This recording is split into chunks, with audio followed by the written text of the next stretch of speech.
Last month, the University of San Francisco made an alarming discovery that 93% of Americans tested had traces of a chemical called glyphosate in their urine.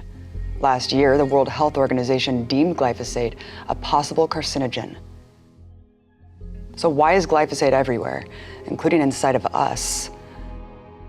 Because it's the main ingredient in biotech giant Monsanto's flagship product, Roundup, a pesticide sprayed all over almost every acre of food grown. With new revelations of a seemingly urgent health crisis of a cancerous chemical infecting nearly everyone,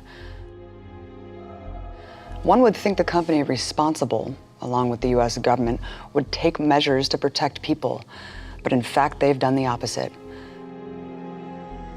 Monsanto has already proven it cannot be trusted to care about anything but money, especially when lives are at stake. Over the next 20 years, Monsanto, with the government's help, flooded the planet with seeds and ate up its competition, acquiring dozens of companies along the way. Monsanto now produces 80% of the corn and 93% of the soy, two ingredients that make up the base of almost all processed foods in the US.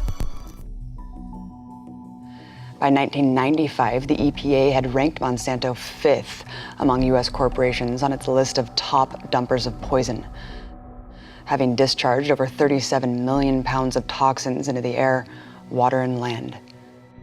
Obama has been one of the most pro-Monsanto presidents thus far. Heavily sponsored by the ag industry, he's given the company billions to secure a foothold in Africa and appointed several Monsanto executives to top government positions. With decades of creating a well-oiled machine of propaganda, protection, and privilege, their latest tricks to protect their profits threatens more people than ever before. Many studies have already made the connection between glyphosate exposure and a number of serious human health effects, including cancer. Not only has Roundup's super technological, expensive method not proven higher crop yields, the entire ecological balance of the earth is threatened by Roundup's toxins. Currently in negotiations with Bayer, the two are the top suppliers of agrochemicals, seeds, and GMO crops. A marriage between them would take that dominance to a new level.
You're responsible parents, right?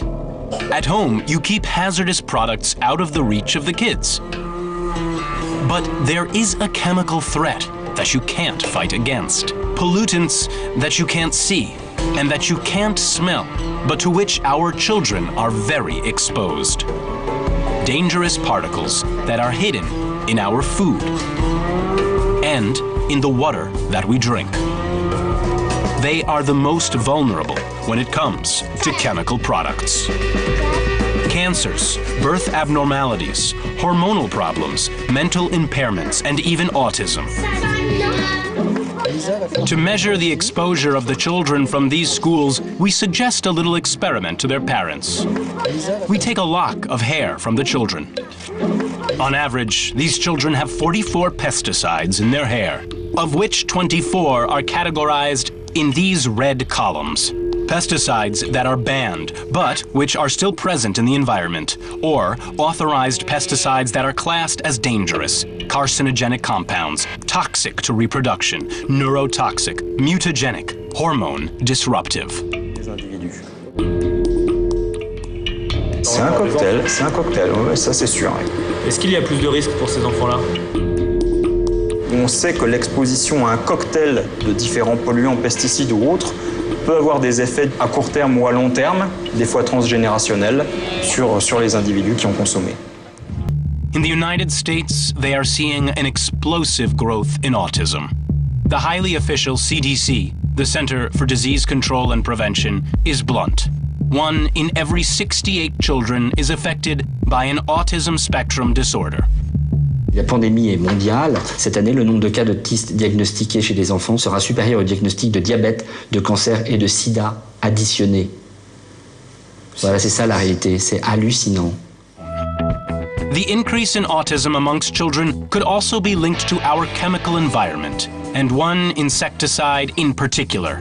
Right now, we have a total of 12 chemicals on the list where we are convinced that those chemicals actually harm children in regard to their brain development. We have also added some pesticides like chlorpyrifos. Chlorpyrifos is an insecticide that is widely used, particularly in the United States. The red areas are those where pesticide usage is the most highly concentrated. The results are conclusive. 31.94 picograms of chlorpyrifos, well above the detection limits. We fly over Kauai, the oldest island of the Hawaii archipelago. The island has one distinctive feature. The world's biggest agrochemical companies have all taken up residence here. Because the climate is ideal, up to 4 harvests per year. Dow, DuPont, Syngenta, BASF, they are all here. Monsanto is just opposite, on the neighboring island. It's the largest open-air laboratory for GMOs in the world. These companies use huge quantities of pesticides. The sprayers are everywhere. Doctors on the island have rung the alarm bells. 50 of them have signed an appeal on the worrying number of birth deformities. Our population here probably have much higher incidence, about 10 times of the national rate. Are you worried about this chemical exposure? I do. I think we should have somebody to really look into all these numbers, and so we can find something unusual happen. In Hawaii, in the great democracy game, the chemical industry is the winner.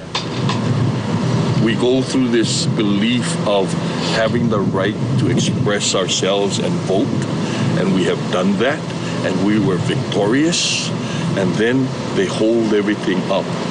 It's saying we don't count. What it's saying is that corporations, have more importance in their world than we, the people, and the children. The winners and the losers are always the same.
¿Por qué estoy aquí en el escenario y no estoy preparándome para las finales de salto con pértiga?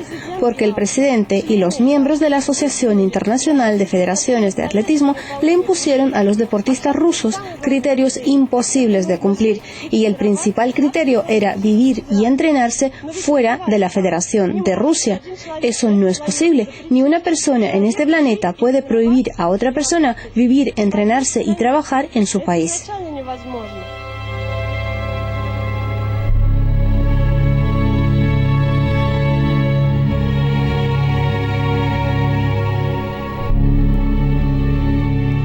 Russian President Vladimir Putin has condemned what he describes as a clear double standard used by the International Olympic Committee after it upheld a ban on Russia's entire track and field team from participating in the Rio Games. Putin stated that the IOC ruling violates the spirit of the Olympic Charter. We cannot agree with the blanket disqualification of our track and field athletes, whom I want to stress an absolutely clean doping record. We will not and cannot accept this kind of open discrimination. This goes completely against the Olympic movement's principles. But we will fight for justice exclusively through legal means, and will act in strict accordance with the Olympic Charter. I'm sure the Russian Olympic Committee will continue to defend our athletes' interests. Russia's president made it clear that he considers the ban a politically motivated decision that violates basic legal norms and international law. This campaign that targets our country's athletes includes the use of notorious double standards and the principle of collective responsibility, or as was said, reversal of the presumption of innocence, which is not compatible with sport and not compatible with justice and basic legal norms in general.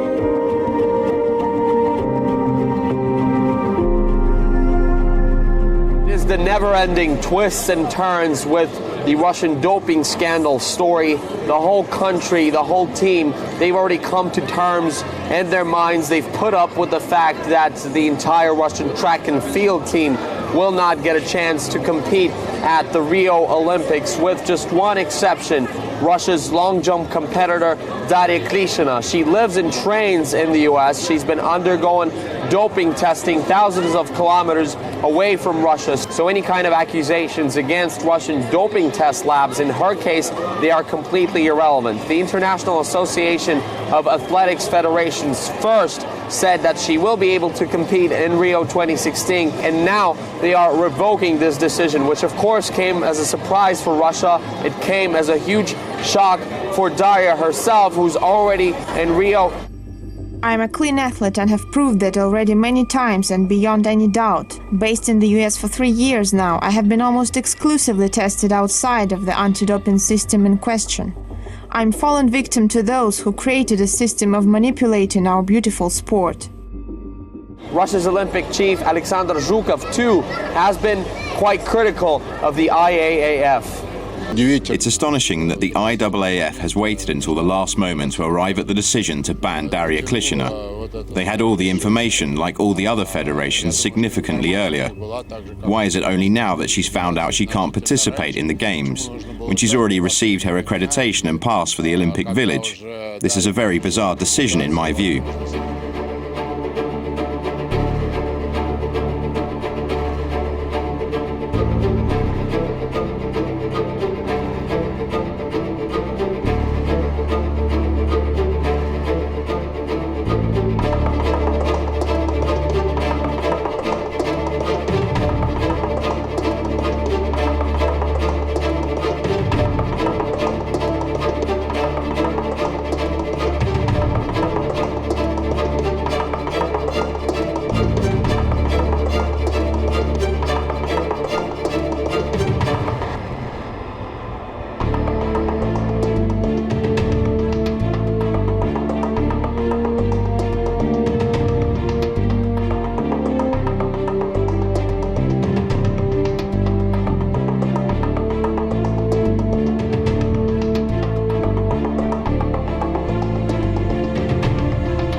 clima de insatisfacción.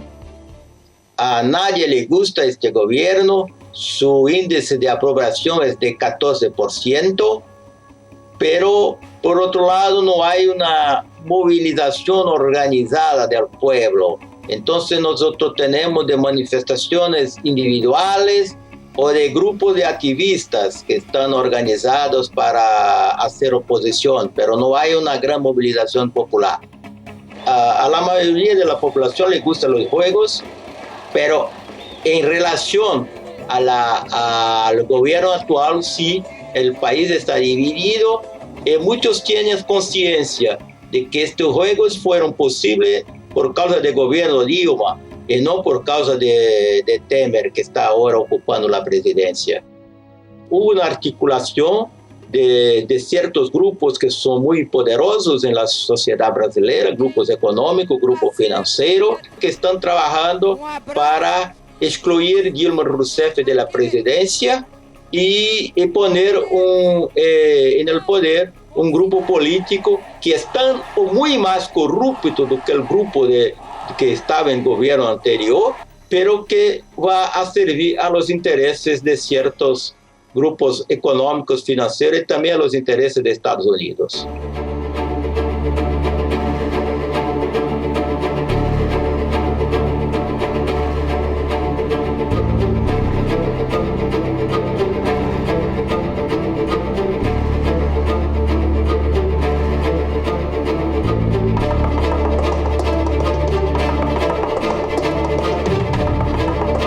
O país está sendo afetado por um golpe, o país está sendo tomado por um golpe, o país está sendo dilacerado por um golpe que ainda não se completou.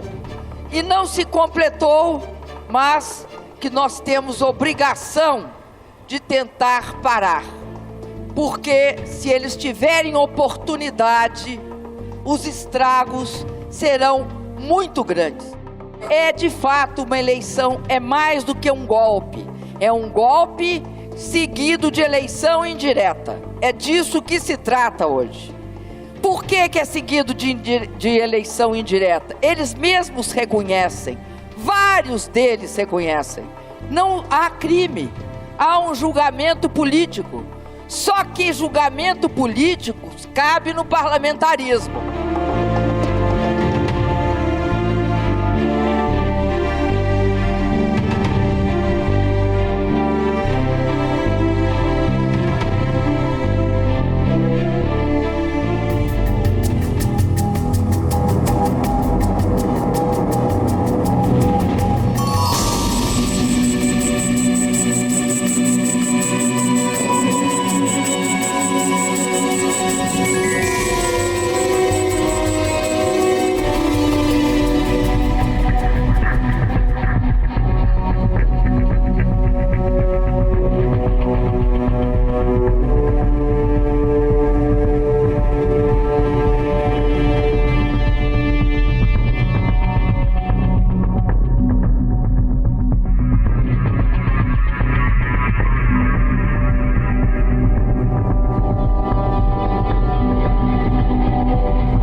This carrying the signature of CIA Gulen in partnership with NATO as part of Operation Gladio. Interestingly, at least 3 out of the 5 couist regiments are and they are still part of NATO's rapid deployable corps. Looking at for the last 13 years, these guys, these coup implementers, these 3 regiments were all working for the NATO. And I have to emphasize the fact that this is the segment of the NATO when it comes to Operation Gladio B implementations, not only in Turkey, but also in Central Asia and Caucasus.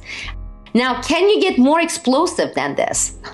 And this needs to be publicized. We are not going to see any of this in the mainstream media in the United States or in England or in Germany. I have also gone on record talking about Fethullah Gülen's network, CIA network, penetrating, infiltrating, getting into the Turkish military and also Turkish police force.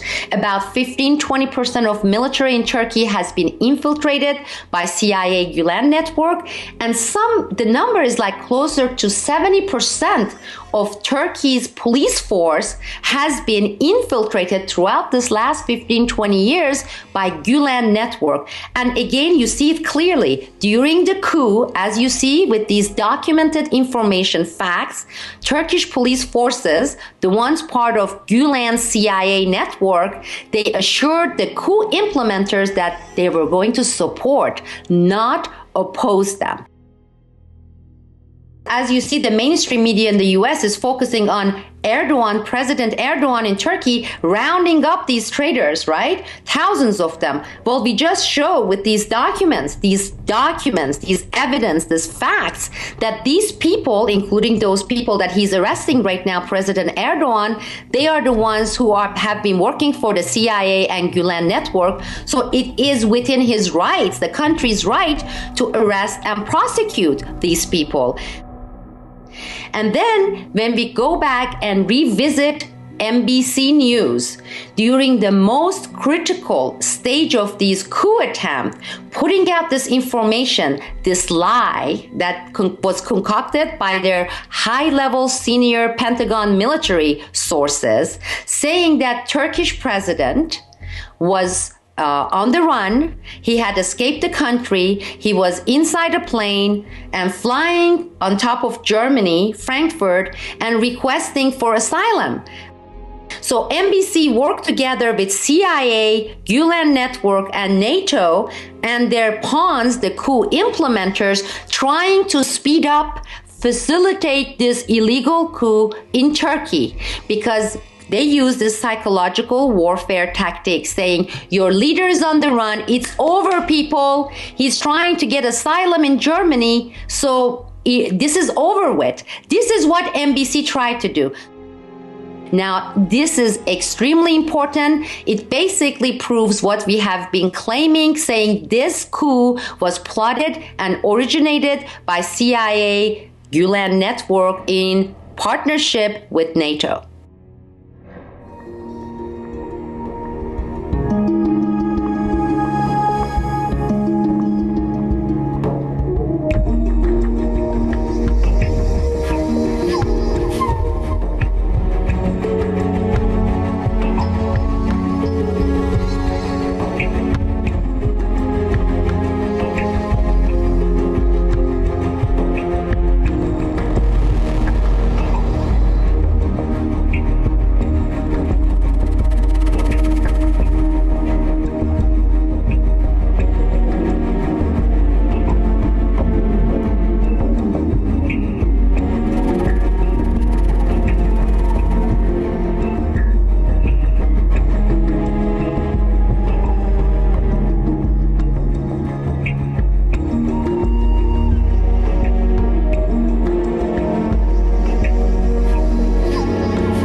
most historians agree that we are seeing a lot of parallels right now to the start of World War I and World War II.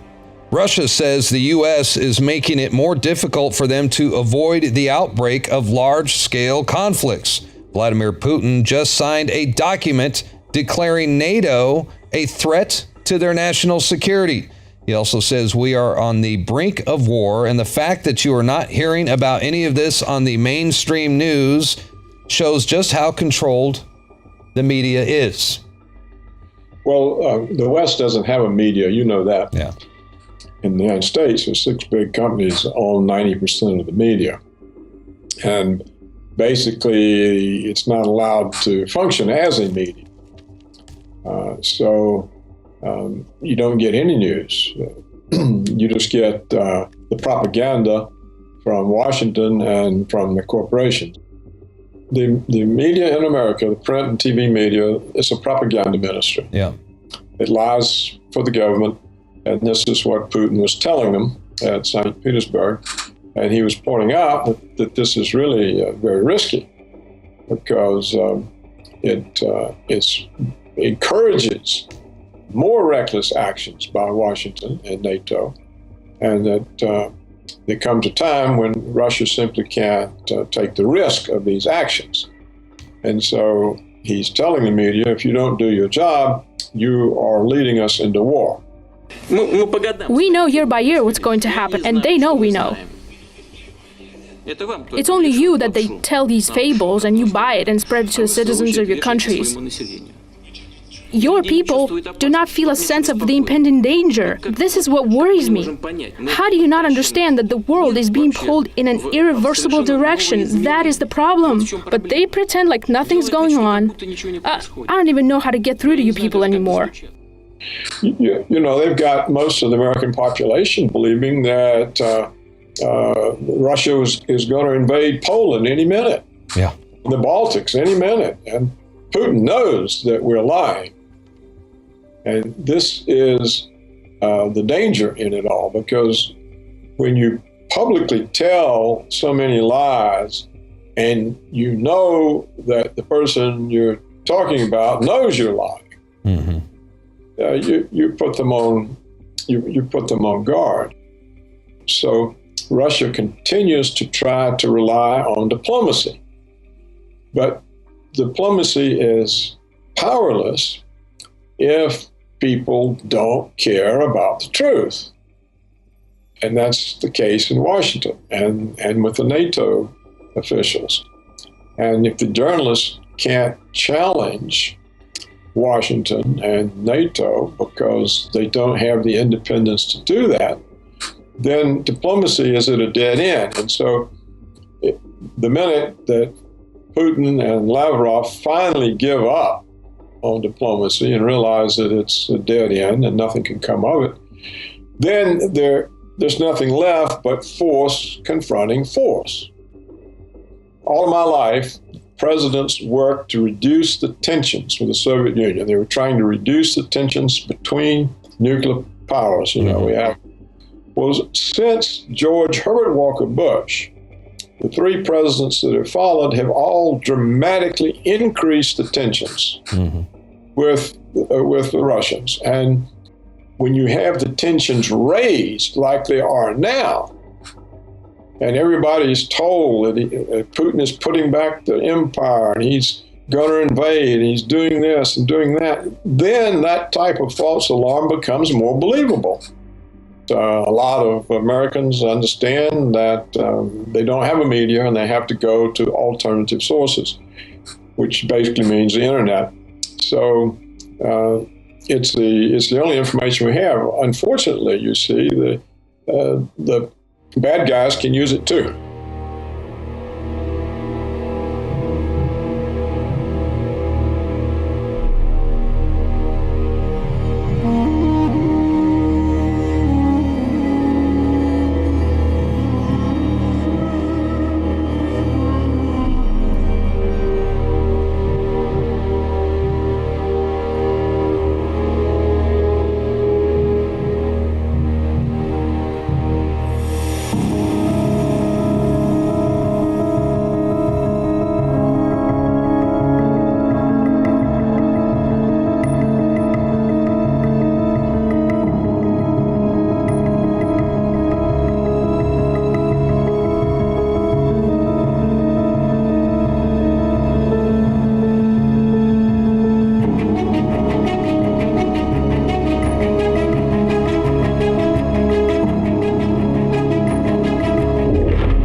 sad commentary on the state of political life in the United States, that our political conventions have become more like rock music festivals than competitions of ideas.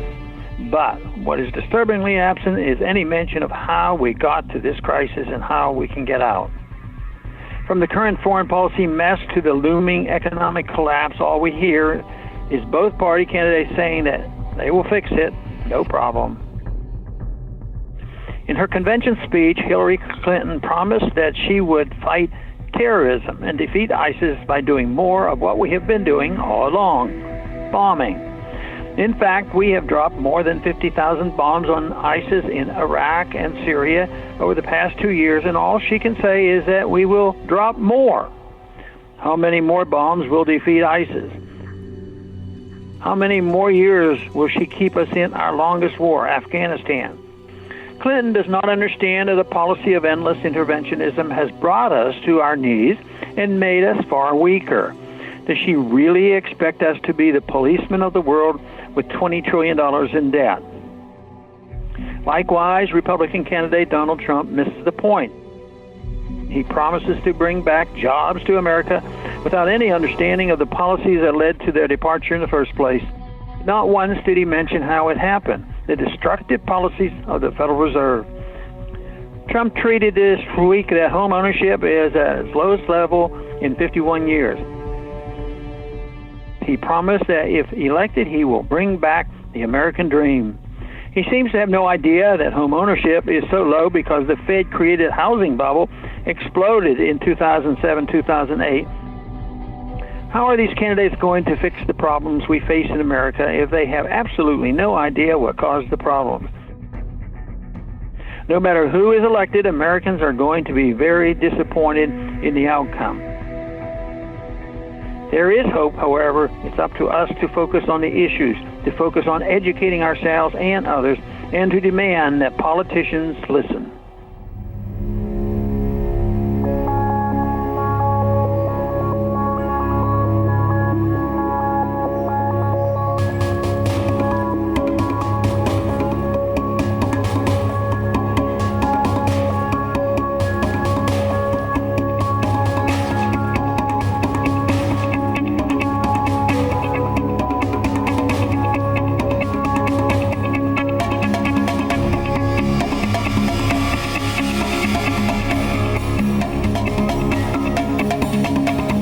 Hillary Clinton is trying to paint a demonic picture of Donald Trump because on the record she can't get elected because she was engaged in significant criminal activity. The emails we know about, the Clinton Foundation is a fraud. The Clinton Foundation to me is a racketeering enterprise, and the State Department was a pay-for-play organization. The press's coverage of him is so unfair compared to the press's coverage of the pay-for-play Secretary of State who revealed emails that put the national security of this country in jeopardy. That is a massive scandal. What she did with the Clinton Foundation and all the favors the State Department did for hundreds of millions of dollars is, to me, clear violation of the conflict of interest law. I don't want a president who has been grossly negligent with the handling of national security. And by the way, I have put people in jail for handling national security information improperly. People that did far less than she did.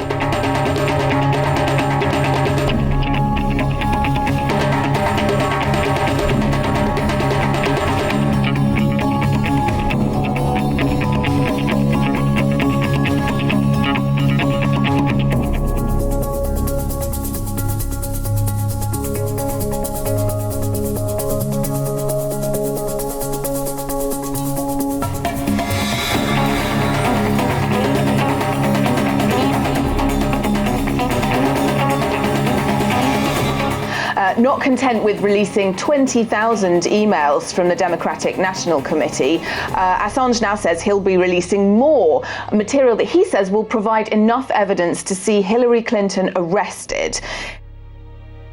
He's given a series of interviews in which he says that there's no proof whatsoever that the emails that he's already released came from Russian sources. He says when the Clinton campaign talks about having proof that the emails were hacked by Russians, he says, I don't know what they're talking about, but they're not talking about my leak. And what we have now, he says, is the Clinton campaign using information about past hacks to divert attention away from what's actually in those emails. But that this diversionary tactic itself raises questions. Clinton here is presented with a political scandal, and what she does is blame the Russians, blame the Chinese, according to Assange. And if she does that in government, he says, that's a style that could cause serious conflict. There's absolutely no denying that WikiLeaks has been a world champion of bringing justice to those that are corrupt and abuse their political powers. For example, that person being Hillary Clinton. Now, in a brand new leak, a file from Congress reveals that there are strong ties between Hillary Clinton and high members of the Islamic cleric in Turkey. A month ago, we saw thousands of people in Turkey trying to pull off a coup against Erdogan. WikiLeaks has proof Hillary Clinton was one of the chief architects of that. So in these documents, we find that there is a connection between the Gulenists and Hillary Clinton, and that the Gulen-aligned group called Alliance for Sharing Values hired the Clinton connected Podesta group to lobby Congress on its behalf. Hillary Clinton represents the corrupt elite. Had WikiLeaks not gained control of these emails, we would not have been able to see this major connection.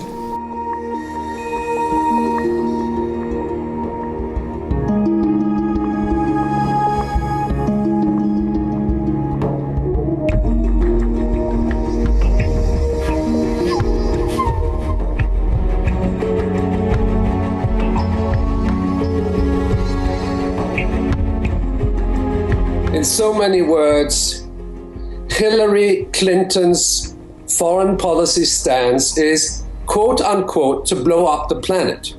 She has made statements to the effect that a first strike nuclear attack against Russia or Iran is on the table, so that if she is in the White House, she could in fact unleash the unspoken, which is World War III. I think this is something we have to address, both in terms of analysis, but in terms of political choice, so that anybody who wants to blow up the planet is not progressive. Secondly, she has a criminal record, not only in regards to the email scandal, but also in relation to the Clinton Foundation, which is involved in fraud, money laundering, political cronyism, etc. It is amply documented.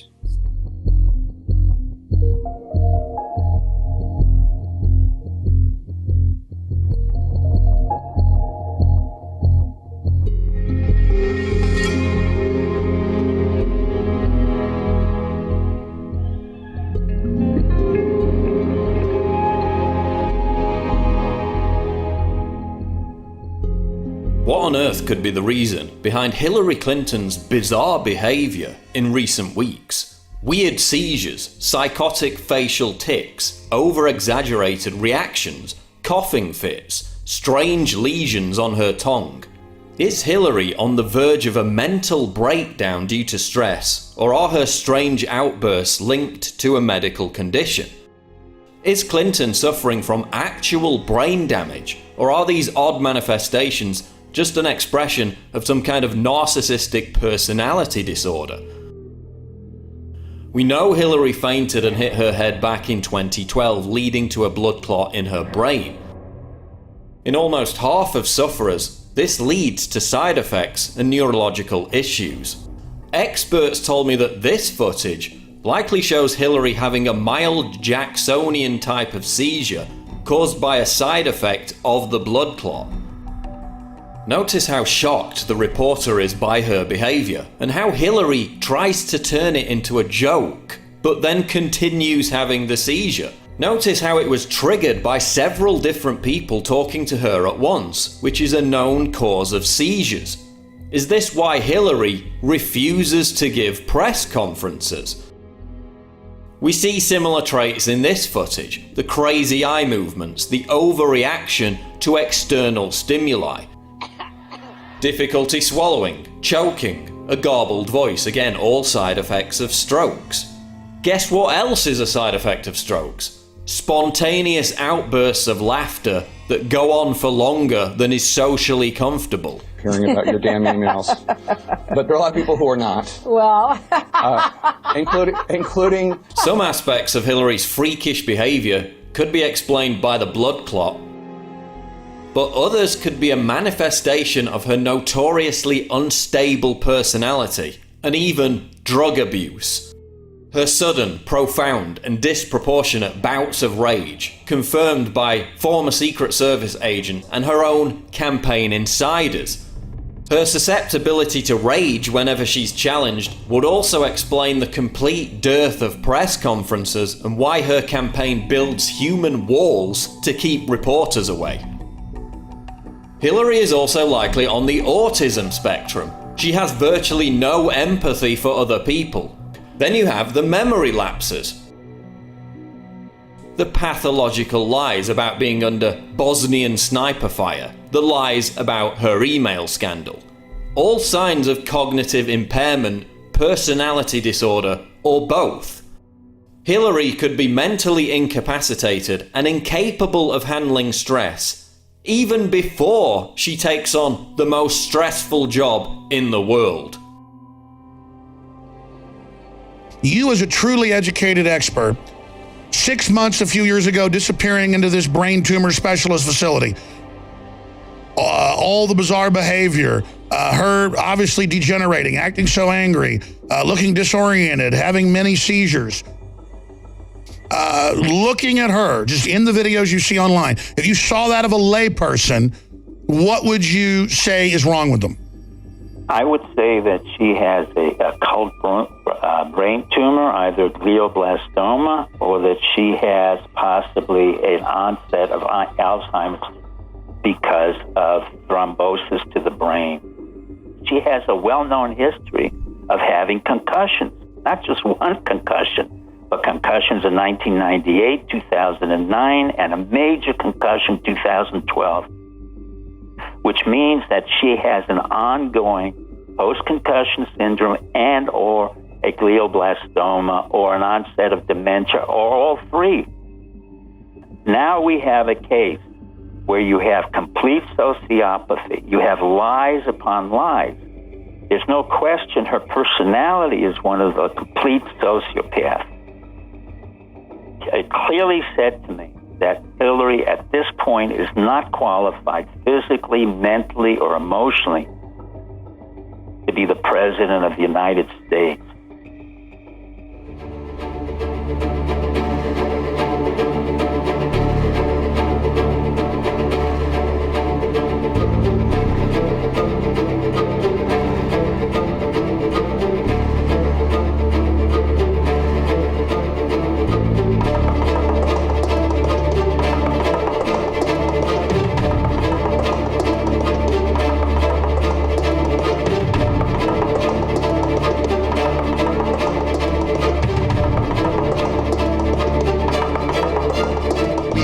Trump out there with so much behavior and so many comments that we can make some judgments about his temperament, about his personality, who he is, and what he's all about.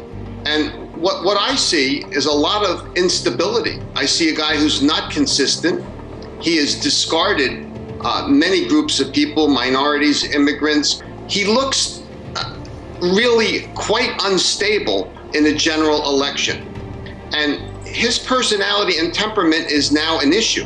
It's not only an issue with Democrats and independents, but Republicans see him as someone who they do not feel has the right stuff to be a president. He doesn't have presidential timber, the character, the temperament, the personality, or the makeup to actually do the job.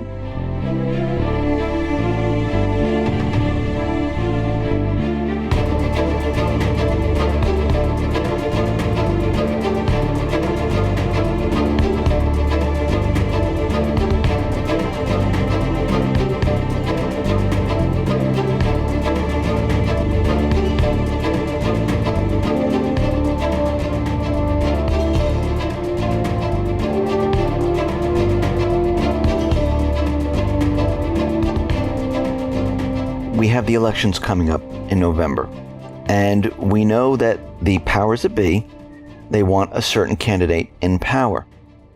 And if it doesn't go their way, well, they might end up doing something.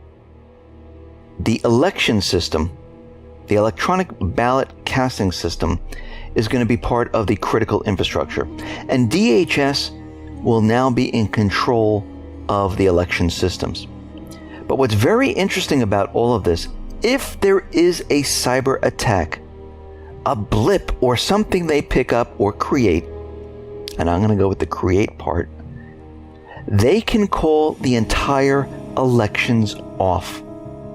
Our system was hit. We don't know where it's coming from. We don't know what happened. We are going to postpone the elections. Now, why would they do this? If they do not see the elections going in the way they want, and they don't have the ability to manipulate the way they want it to be manipulated, because remember, if there's too much of a spread, it's going to really look odd, strange, and people are going to catch on saying, well, okay, wait a minute. So when we see the elections happening, and if a certain candidate is taking the lead, all of a sudden you will hear an announcement that the election system has been compromised. So this is something that we need to watch, and we need to be aware of what is going on, because we can see this is part of their plan.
think many of us will know this, that the major governments have been sort of asked to declare the truth and have reneged on it.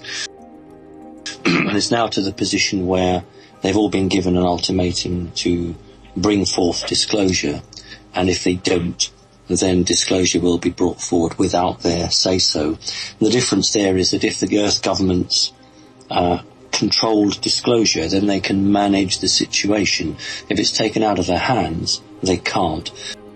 So that's the first thing. The second thing I want to say is that the false flag is a very real option, because if benevolent off-planet entities are going to disclose, then what the elite on the planet will try and do is get in just a few hours before with the false flag, and they will use robotic greys, which they have in some underground facilities. They will use the first generation of triangle craft, and they will have mock-up scenes of combat between American soldiers and these aliens.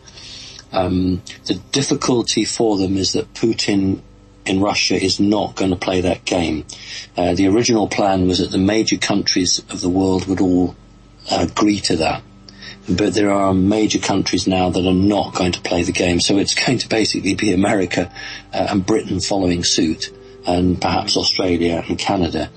So it's not going to be the easy program that these psychopaths had actually planned for. And the other thing I will say is that we haven't talked about a potential economic blip occurring. That also is programmed to come in as well. And so many people don't seem to see the truth. They don't seem to be able to respond. But you know, when all the cash machines turn themselves off, when the banks close their doors, when there are disruptions to communications, people, I hope, will not just look around and say what's going on. I hope they'll say, what sort of life have I got? What sort of person am I?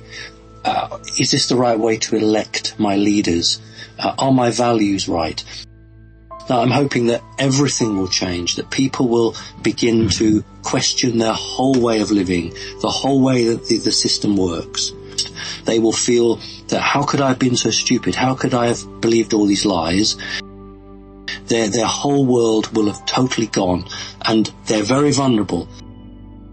That is an incredibly dangerous position for us, because if we have a vacuum, some other entity or some evil person might attempt to try and get in there and to form an alternative government.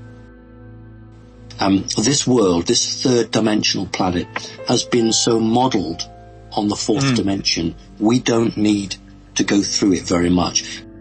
On this planet we have words, Satanism, occult, sacrifice, all of these words, black magic. Now those words don't exist in the fourth dimension, but their energy does, and it was the energy from the fourth dimension that was drawn here that's created that. So we don't need to go to the fourth and stay there, because we've already experienced it. We need to just pass through it very quickly and go into the fifth, where those words and that energy holds no strength, because the vibrational force of the fifth and higher is such that there is no place for those resonation of energies that cannot survive there. So actually, I'm very positive for the future. I actually think we're going to make it. I think it's going to be a bumpy ride, but I'm very positive. So that's my 2 penneth worth.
Pol sich verändert, dann heißt es ja nicht, dass die Kontinente sich oder das Wasser, die Wasser der Erde sich über uns ergießen sozusagen, also die geokataklystischen Maßnahmen da eintreten würden, was viel wichtiger ist.